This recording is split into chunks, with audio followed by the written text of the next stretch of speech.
Bakit ka ba takot? Post lang yan. Di pa nangyayari yan. It's awareness po yan.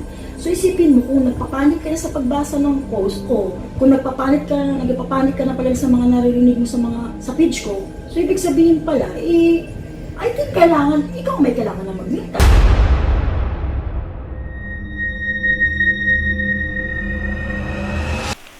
Hello po mga ka-PTV, sa video na ito ay tatalakayin natin ang madaming buhay ang masasawi sa mga dilubyong kakaharapin ng probinsyang ito sa Pilipinas.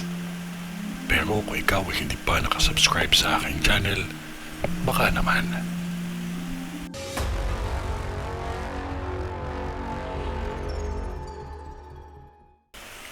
Nakikita ko sa vision ko ang San Fernando sa lugar na ito, ang isang malaking sunog.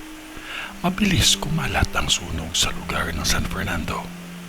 Ang lindol na mangyayari pa lamang ay may hahalin tulad ko sa Davao na halos magkapareha ang pinsala. Nakikita ko ang pagbitak ng lupa at kalsada. Ang pagkasira ng mga pananim na halos lahat ay ubos ay napanood ko mismo sa balita. Isang insekto na hindi ko matawag na langgam. Isang insekto na kahit mga tao ay takot na madapuan. Hindi maganda ang nakikita ko sa lugar ninyo.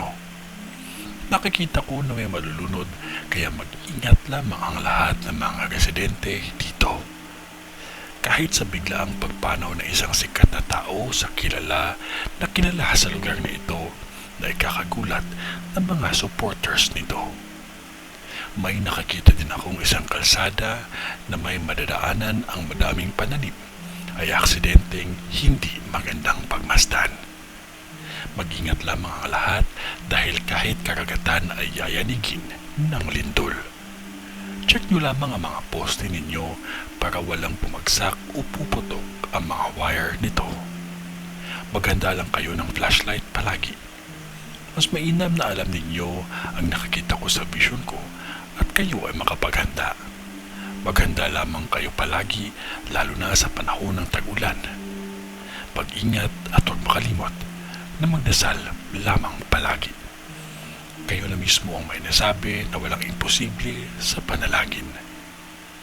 Ito ay ang bisyon ni Madam sa La Union. Sa ngalan ng Diyos Ama, ng Diyos Anak at ng Diyos Espiritu Santo. Amen.